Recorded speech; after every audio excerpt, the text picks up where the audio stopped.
कोई चालीसा पढ़ रहे, हनुमान चालीसा, शिव चालीसा, राम रक्षा स्तोत्र, गोवर्धन चालीसा, जब हम चालीसा का पाठ करते हैं तो उतनी देर तक, जितनी देर पाठ कर रहे हो, दिया जल रहा है, उतनी देर तक देवता एक पांव पर आपके सम्मुख में टकटकी लगाकर खड़े रहते हैं। इसलिए चालीसा करते समय, पाठ करते समय, अर्चना करते समय घी दिए में उतना ही डालना चाहिए जितनी जरूरत हो।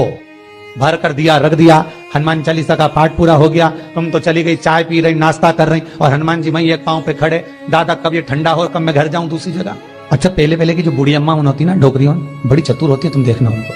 वो घी की बत्ती में बत्ती डुबो के रख दे, एक बत्ती निकाल के रखे, और बउवन इतनी समझदार, बउवन सोचे हमारी सास इतनी कंजूसड़ी, इतनी कंजूसड़ी कि बताओ बत्ती में घी भी सही नहीं डाले, तो सास जाए उधर, बहू डाल के दिया भर के बुझ जाए।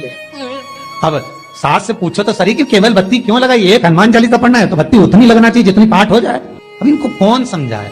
बहुओं को लगता है सास कंजूस हो गई, बेचारी कंजूस नहीं रही, फायदा सोचती तुम्हारा, और कोई बात नहीं। ना जाने बेचारी सास उनका जीवन कब सुधरेगा।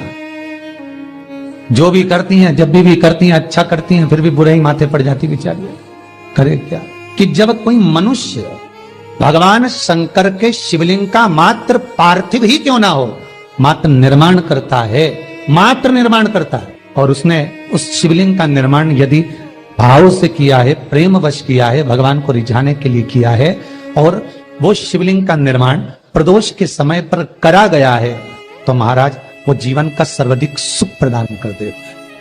लिंग पुराण कर रही है, स्कंद पुराण कर रही है, शिव महापुराण कर रही है, मात्र निर्माण ही कर लेना, मात्र निर्माण। एक शिवलिंग बनता है महाराज, बात निकली है शिव महापुराण की तो आपको वर्णन कर दें, पर जिसको बहुत जरूरी हो, बहुत ही जरूरी हो, बहुत ज्यादा कष्ट में, मतलब रो रो के जिंदगी निकल रही हो, तो बनाना ये वास्ता शिवलिंग, ठीक, उसको कहते हैं भस्म शिवलिंग। गाय का आलोना कंडा हाथ ना लगा हो, सूखा हो, उसको जलाकर उसकी भस्म तैयार कर कर, उस भस्म में थोड़ा सा गंगा जल मिलाकर, थोड़ा सा गंगा जल मिलाकर, और उसमें थोड़ी सी काली तिल डालकर, पीस कर डाल, उसका जो शिवलिंग का निर्माण करता है व्यक्ति, किसी भी महीने के प्रदोष पर, किसी भी प्रदोष पर उस शिवलिंग का निर्माण कर कर किसी विद्वान ब्राह्मण को बुलाकर रुद्राष्टाध्यायी से अभिषेक कर लेता है, महाराज उसकी मनोकामना 3 महीने के अंदर पूरी। भस्म शिवलिंग का अभिषेक, भस्म शिवलिंग का अनुमोदन आप लिंग पुराण में पढ़ो, स्कंद पुराण में पढ़ो, और शिव महापुराण के विद्येश्वर संहिता में पढ़ो, भस्म का शिवलिंग का व्याख्यान मिल जाए। भस्म शिव पर निवेदन है आपसे, ये जो आपसे कह रहे हैं कि बहुत तकलीफ हो, बहुत ज्यादा दुख हो तो बनाना, नहीं तो शंकर भगवान कहते हैं जिस समय भस्म का शिवलिंग बनता है उस समय पर माता पार्वती शंकर भगवान को गोदी में लेकर खड़ी रहती है। ध्यान दीजिएगा, प्रयास करना, कहीं बहुत सुंदर यज्ञ हुआ हो, बहुत बड़ा अनुष्ठान हुआ हो, बहुत बड़ा यज्ञ पूजन हुआ हो, तो उसमें जो गोला चढ़ता है, नारियल का गोला, गोटा, वो गोला जो समर्पित होता है पूर्णाहुति पर, उस जले हुए गोले को लेके आ जाना और उसकी राख तैयार कर, उस गोले की राख, और उस राख को कपड़े से छान कर किसी भी महीने की शिवरात्रि पर, किसी भी महीने की शिवरात्रि रात्रि को भगवान को समर्पित करना हो बस, और उसको उठाकर वापिस कटोरी में डालकर लेकर आ जाना, और उसमें थोड़ा सा गाय का घी मिलाकर उसको रख ले। महाराज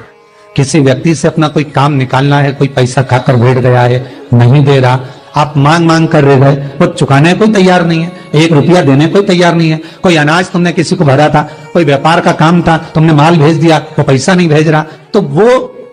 जो भस्म तुमने तैयार करी है, भस्म का काजल बनाकर, तिलक लगाकर उस व्यक्ति से केवल हाथ मिला लो, या एक बार उसके सामने खड़े होकर अपनी अर्चना कर लो, जो चीज चाहिए उसकी बात करो। महाराज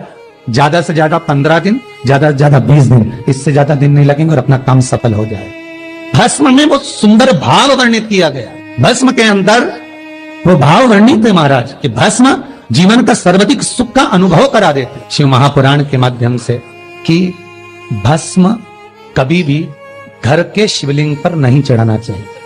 ध्यान देना हो, घर में जो छोटा शिवलिंग है उस पे जब पंडित जी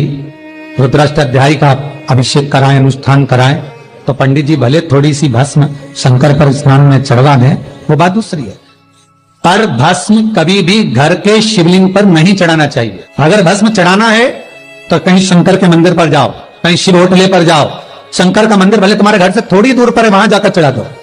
पर भस्म घर का जो शिवलिंग है उसमें आप थोड़ा बहुत कहीं अगरबत्ती धूप बत्ती की जो भस्म बने वो लगा दिया। पर भस्म का जो श्रृंगार है, भस्म की जो आरती है, भस्म का जो समर्पण है, शक्तिपीठ का दर्शन करने गए, घर से हम 52 शक्तिपीठ का दर्शन करने गए। आपने 51 शक्तिपीठ का दर्शन करा हो, चाहे 52 शक्तिपीठ का दर्शन करा हो, आपने जब शक्तिपीठ का दर्शन किया तो शक्तिपीठ का दर्शन का एक नियम है कि शक्तिपीठ के दर्शन के समय पर वहां जो कुंड की भस्म होती है, उस भस्म को आप अपने कंठ पर, हृदय पर, मस्तक पर लगाकर केवल भगवान शंकर का ओम नमः शिवाय का 11 बार जाप कर लेते हैं तो उसी शक्तिपीठ में आपको देवी का दर्शन 24 घंटे के अंदर हो जाता है। उसी शक्तिपीठ में जिसकी आप स्मरण करने के लिए गए हो, जिसका आप दर्शन करने के लिए गए। किसी भी रूप में आएगी मां,